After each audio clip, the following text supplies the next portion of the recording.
عزیز طلباء السلام علیکم ورحمۃ اللہ وبرکاتہ۔ میرا نام محمد طارق، میں آپ کا اسلامیات کا استاد ہوں۔ عزیز طلباء، آج ہم نے حصہ موضوعی اسلامیات کا پیج نمبر 56 کے اوپر جو تفصیلی سوال ہے قرآن پاک کا تعارف، اس کا نصف آخر پڑھنا ہے۔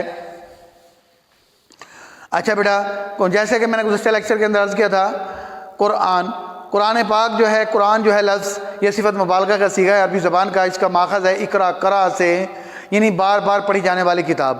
یہ بیٹا اس کتاب کی خصوصیت ہے، آپ دنیا کی کوئی بھی اچھی سے اچھی بک لے لیں، آپ اس کو 1 مرتبہ 2 مرتبہ 4 مرتبہ 5 دفعہ 10 غرض جتنی مرتبہ پڑھیں گے آپ کو اس کے پڑھنے سے دل اکتا جائے گا۔ لیکن قرآن پاک ایسا کلام ہے اللہ تعالیٰ کا، اس کو جتنا زیادہ پڑھو گے اتنا ہی اس سے پڑھنے سے، اس کی تلاوت کرنے سے انسان کا دل نہیں بھرتا۔ اس لیے اللہ تعالیٰ نے اس کا نام قرآن رکھا ہے، قرآن پاک کے اندر موجود ہے۔ بل وہ قرآن مجید، اللہ تعالیٰ نے خود قرآن کے اندر فرمایا یہ قرآن مجید ہے۔ مجید یعنی عزت والا قرآن ہے جو بار بار پڑھی جانے والی کتاب ہے۔ بیٹا آپ دنیا کے اندر آپ اس ٹائم 24 گھنٹوں میں کوئی ایسی جگہ نہیں ہے کہ جہاں پر یہ قرآن پاک اس کتاب کی تلاوت نہ کی جا رہی ہو، قرآن پاک کو پڑھا نہ جا رہا ہو۔ اس لیے اس کتاب کو یہ معجزاتی کتاب ہے جو بار بار پڑھی جاتی ہے، اور جتنا اس کو پڑھتے جاؤ گے اتنا ہی انسان کے دل کے اندر اتنا ہی سکون اور لطف پیدا ہوتا جائے گا۔ بیٹا یہ قرآن پاک کا تعارف، قرآن پاک کے اندر بیٹا 30 پارے ہیں اور 114 صورتیں ہیں، اس کے علاوہ 7 منزلیں ہیں، اور صورتوں کو 2 حصوں میں ڈسٹریبیوٹ کیا گیا ہے مکی اور مدنی صورتوں کے اندر۔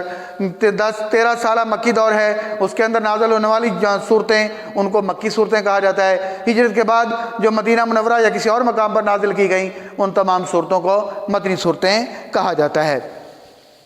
اچھا بیٹا، ہم نے جو گزشتہ لیکچر تھا وہ پڑھا تھا وَأَنزَلْنَا إِلَيْكَ الْكِتَابَ بِالْحَقِّ مُصَدِّقًا لِمَا بَيْنَ يَدَيْهِ مِنَ الْكِتَابِ وَمُهَيْمِنًا عَلَيْهِ، اور تمہاری طرف ہم نے یہ کتاب نازل کی، یہ حق لے کر آئی ہے، اس سے پہلے جو آسمانی کتابیں آئیں ان کی تصدیق کرنے والی ہے اور ان کی محافظ و نگہبان ہے۔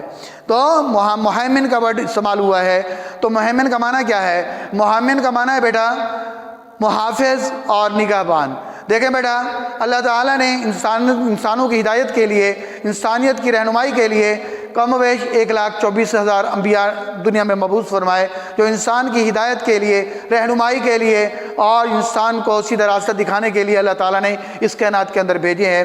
اور اللہ تعالیٰ نے مختلف انبیاء کو مختلف کتب بھی دی ہیں، جیسے قرآن پاک کے اندر اس کا تذکرہ ملتا ہے، صحف ابراہیم و موسیٰ، ہم نے موسیٰ علیہ السلام کو بھی صحف عطا کیے، اور حضرت ابراہیم علیہ السلام کو بھی کتابیں یعنی صحف عطا کیے۔ اس کے علاوہ اور بھی اللہ تعالیٰ نے قرآن پاک کے اندر مختلف انبیاء کے اندر پر اتاری جانے والے صحف یعنی صحیفے، ان کا بھی تذکرہ قرآن پاک کی آیات میں ملتا ہے۔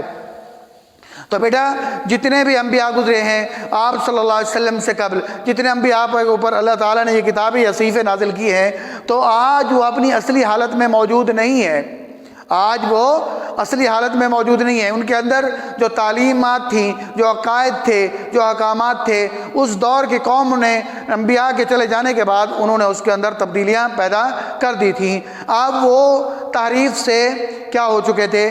پر ہو چکے تھے، ان کی اصل تعلیمات مسخ ہو چکی تھیں۔ تو قرآن نے ان کتابوں کے اندر پیش کی جانے والی جو تعلیمات تھیں، عقائد تھے، احکامات تھے، ان کو از سر نو بیان کر کے اپنے اندر کیا کر لیا؟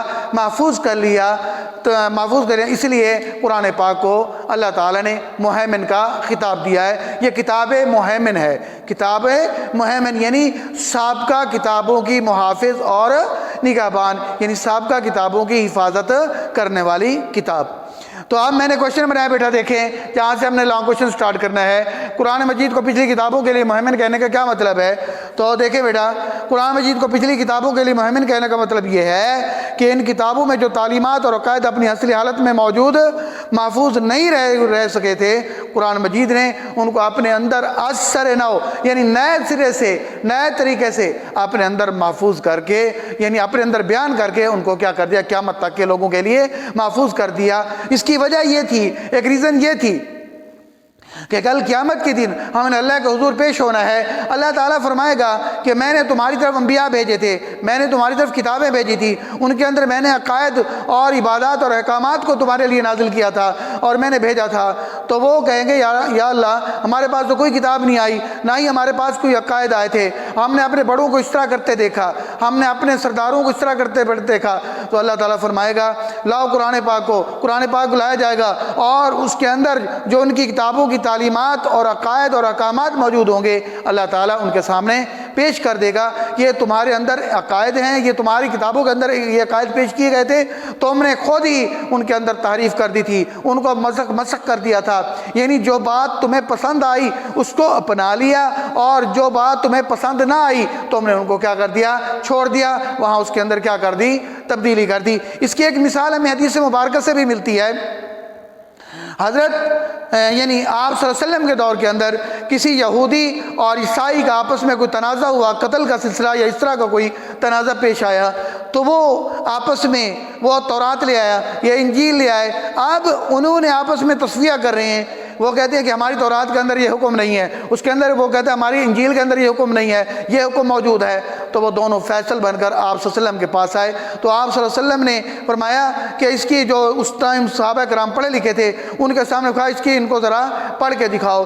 تو جو یہودی تھے انہوں نے جو اصل عبارت اصل حکم تھا تورات کے اندر اس کے اوپر ہاتھ رکھا ہوا تھا، آپ نے فرمایا اس کے ہاتھ کو ہٹاؤ، جب ہٹایا گیا تو وہاں قتل کا بدلہ قتل ہی تھا، ان النفس بالنفس، قرآن نے کہا نا قتل کے بدلے جان کے بدلے جان، والجروح قصاص، اور جو زخمی ہے یا زخم ہے اس کے بدلے میں تمہیں دیت دینی پڑے گی، وہ قصاص دینا پڑے گا۔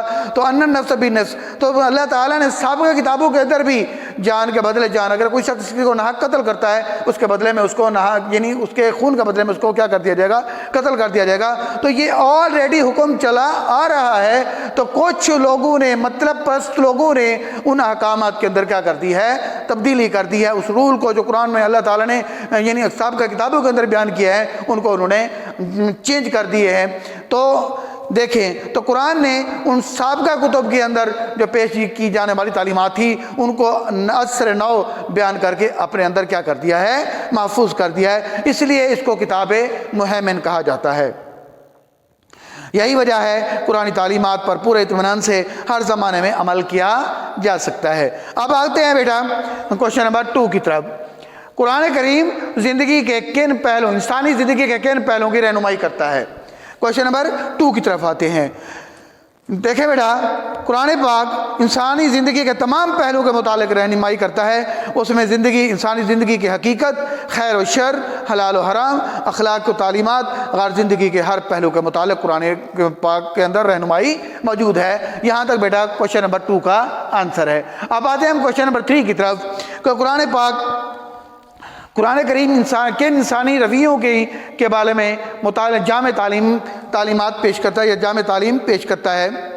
تو دیکھتے ہیں بیٹا اس میں انسان کی آخرت کی زندگی کے متعلق تفصیلی معلومات ہیں، اور زندگی کی اہمیت کو اس نے اس زندگی کی اہمیت کو نہایت پرتاثیر انداز میں بیان کیا ہے۔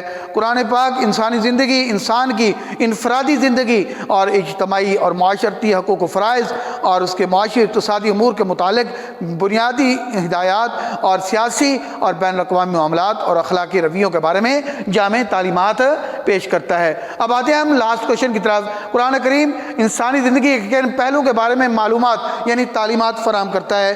یہ بھی دیکھ لیں بیٹا قرآن کریم انسانی زندگی کے تمام پہلوؤں کے بارے میں ضروری معلومات اور رہنمائی کا خزینہ ہے، اور اس میں وہ تمام باتیں وضاحت کے ساتھ بھی بتا دی گئی ہیں جن کا جاننا انسان کے لیے ضروری ہے اور جن کے جاننے کا انسان کے پاس کوئی دوسرا ذریعہ نہیں ہے۔ تو عزیز طلبہ یہ تھا آج کا ہمارا ٹاپک۔ اس کے اندر میں نے 4 شارٹ کوشچن بنا دیے ہیں جو آپ نے کاپی ورک کے طور پر لکھنے ہیں، اور پیج نمبر 65 کے اندر اس کا جو دوسرا پارٹ ہے اس کے اندر میں سے میں نے بنائے ہیں۔ اس کے ساتھ بیٹا آپ نے قرآن پاک کا تعارف، یہ مکمل لانگ کوشچن ہے، آپ لوگوں نے اس کو یاد کرنا ہے، اور یہ ایگزام اس کے ٹیسٹ کے حوالے سے بہت زیادہ اہم ہے۔ بیٹا اگر کوئی بات سمجھ نہ آئی ہو تو آپ مجھے کال کر سکتے ہیں، واٹس ایپ کر سکتے ہیں، میسج کر سکتے ہیں، تاکہ میں آپ کی بہتر رہنمائی کر سکوں۔ السلام علیکم ورحمۃ اللہ وبرکاتہ۔